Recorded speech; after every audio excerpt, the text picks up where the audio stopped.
çocuk büyür, dünyanın en ünlü ressamlarından biri olur. Ama bir gün tıpkı babası gibi elinde bir kadeh ve kontrolünü kaybettiği bir arabayla hayatını kaybeder. Bu Jackson Pollock'un hikayesi. Baba Yarası serimizin bu bölümünde daha önce işlediğimiz figürlerden çok daha derin bir yere bakacağız bugün. Bu videoda alkolik ve şiddet uygulayan bir babanın bir çocuğun yetişkinliğine sadece bir yara olarak değil, nasıl bir tekrar döngüsü olarak sızdığını inceleyeceğiz. Kaçtığımız şeye nasıl dönüştüğümüzün psikolojisini, Pollock'un damlatma tekniği adını verdiği sanat tarihindeki o kaotik devrimiyle ve psikolojinin verileriyle çözeceğiz.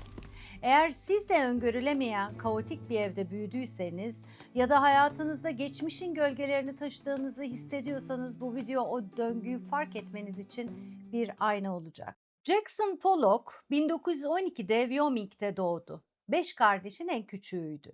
Babası Leroy Pollock bir çiftçi ve devlet arazi ölçümcüsüydü.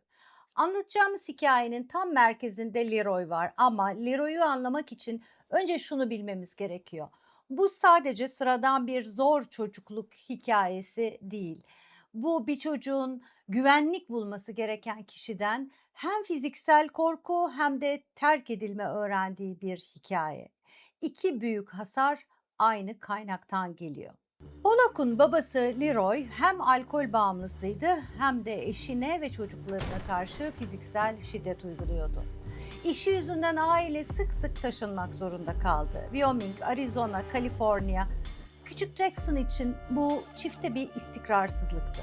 Nereye gideceğini bilmediği bir dünya ve o dünyanın içinde ne zaman patlayacağı belli olmayan bir baba. Annesi Stella ise baskın, hırslı ama duygusal olarak son derece mesafeli bir kadındı. Jackson Pollock çocukluğunda sürekli dikkat açlığı çeken, ihmal edilmiş bir çocuk olarak tanımlanır. Yani ortada çocuğun sığınabileceği güvenli tek bir liman bile yoktu. Ne kaotik babadan kaçabiliyordu ne de mesafeli anneden şefkat görebiliyordu. Pollock henüz 8-9 yaşlarındayken babası aileyi tamamen terk etti. Bundan sonra ilişkileri sadece mektuplar ve kısa bayram ziyaretleriyle sınırlı kaldı. Büyük abi Charles kendisi de bir ressamdı. Babanın boşluğunu doldurmaya çalışan figür oldu. Pollock'u sanata yönlendiren, New York'a taşınmasını sağlayan da oydu. Ama tam burada hikayenin en çarpıcı, en acı veren kısmı geliyor. Pollock ergenlik yıllarında içmeye başladı. Aynı babası gibi. Ve yetişkinliğinde hem alkolizmi hem de özellikle parti ortamlarında ortaya çıkan şiddet eğilimi tamamen belgelenmiş durumda. Yani baba gitmişti ama babanın örüntüsü kalmıştı ve Pollock kaçmaya çalıştığı şeyi kendi bedeninde yeniden üretti. 1956'da alkolün etkisi altında kullandığı arabayla tek taraflı bir trafik kazasında hayatını kaybetti. 44 yaşındaydı. Babasının onun çocukluğunda başlattığı yıkımı kendi elleriyle tamamlamış gibi. Pollock'u dünyaya tanıtan şey sanat tarihinde damlatma tekniği diye bilinen yöntemdir. Fırça tuvale hiç değmez. Boya havada kontrolsüzce yörüngeler çizer, tuvalin üzerine düşer. Dışarıdan bakan bir göz için bu saf bir kaos gibi görünür. Ama bir dakika durup şunu düşünelim. Çocukken kontrol edemediği bir kaosun içinde büyüyen biri yetişkinliğinde ne yapar? O kaosu kendi eliyle yeniden üretmeyi seçer ama bu sefer hayati bir farkla. Kendi kuralıyla, kendi alanında, tuvalin sınırları içinde. Yani sanat, kaosu bana zorla dayattılar halinden, kaosu artık ben yönetiyorum haline geçme girişimiydi. Şimdi bu çözdü mü her şeyi? Hayır. Pollock'un hayatının geri kalanında alkol ve şiddet tıpkı babasınınki gibi hayatına sızmaya devam etti. Tuvaldeki kontrol, hayattaki kontrolsüzlüğü tek başına maalesef iyileştiremedi. Ama bu durum sanatın işe yaramadığı anlamına gelmiyor. Çünkü çelişkinin bir tuval üzerinde sahnelenmesinin kendisi bir dışa vurumdu ve her dışa vurum doğası gereği rahatlatıcı, düzenleyici bir etki taşır. İçeride adı konmamış, biçimsiz bir kargaşa olarak duran şey tuvalde en azından bir düzen kazandı. Bir kompozisyon, bir ritim, tekrar eden bir hareket. Pollock, alkolizmiyle mücadele ederken gittiği psikoterapi sürecinde terapistleri onun bu resimlerini doğrudan bir tedavi aracı olarak kullandılar. Yani sanat hastalığı tamamen iyileştirmedi tabii ki ama kaosu en azından dile getirilebilir, üzerinde çalışılabilir bir şeye dönüştürdü.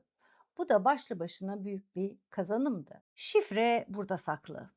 Sanat bir çözüm değildi. Sanat, çelişkinin sahneye çıktığı yerdi ve sahneye çıkan her şey, karanlıkta kalan şeyden daha az yalnızdır. İşte tam bu noktada psikolojinin ve sistemik bakış açısının en sarsıcı gerçeğiyle karşılaşıyoruz.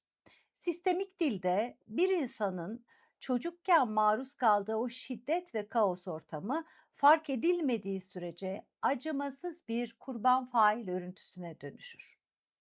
Şiddet gören, ezilen o çocuk eğer bu kör döngüyü fark edip o bağdan özgürleşmezse büyüdüğünde kaçınılmaz olarak bir faile dönüşecektir.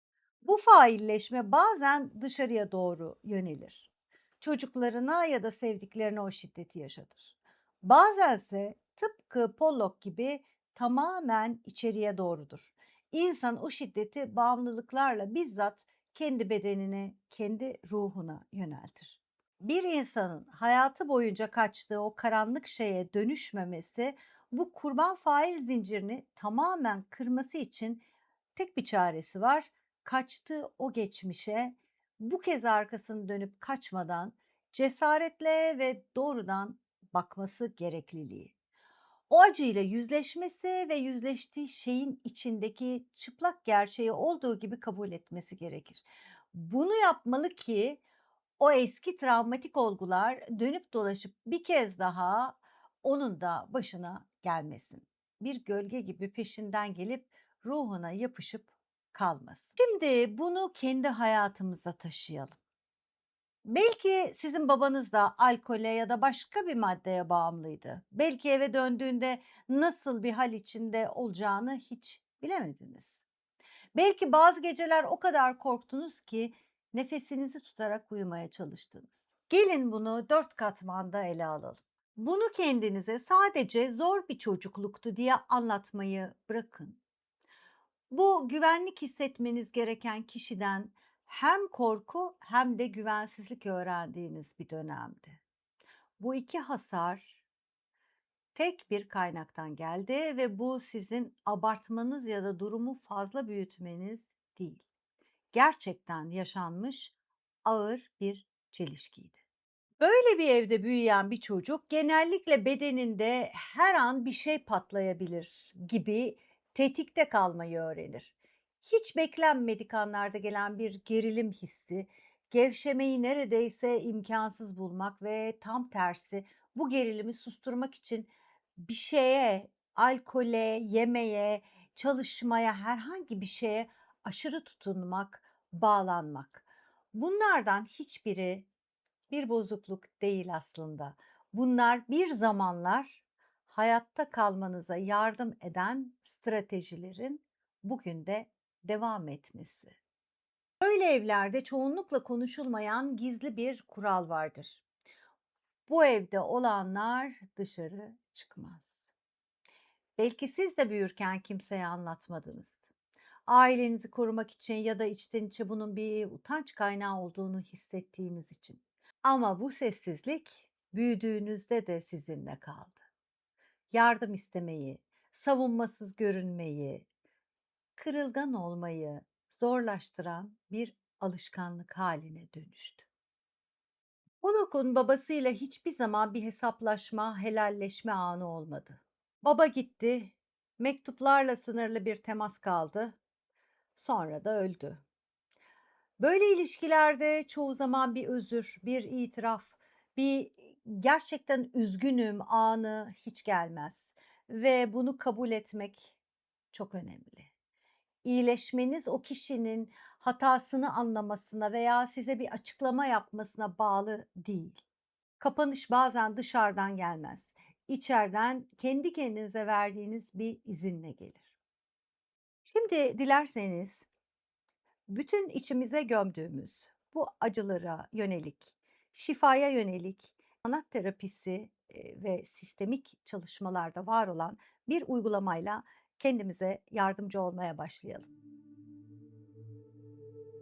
Şimdi yavaşça gözlerinizi kapatın. Çocukluğunuzda evinizin en gergin olduğu bir anı hatırlayın. Sesleri hatırlayın, ışığı hatırlayın. O anda nerede durduğunuzu, bedeninizin o korkuyla nasıl hissettiğini hatırlayın. Bütün bunları hatırlarken şu anda yetişkin olduğunuzu, kendi güvenli alanınızda oturduğunuzu ve istediğiniz an bu çalışmayı sona erdirebileceğinizin bilincinde olarak devam edelim. Şimdi o sahneye bugünkü yetişkin haliniz olarak girin. O küçük çocuğun yanına gidin, elini tutun ya da omuzuna dokunun. Ona tek bir cümle söyleyin. Bu senin suçun değildi. Bir kez daha tekrarlayalım. İyice hissederek tekrarlayalım. Bu senin suçun değildi. Bu sırada gelen duygular varsa engellemeyin. Hazır olduğunuzda gözlerinizi yavaşça açabilirsiniz. Bu yaptığımız sadece zihinsel bir canlandırma değil. Ruhunuzun derinliklerinde bir yerlerde o küçük çocukla ilk defa gerçek bir bağ kurdunuz.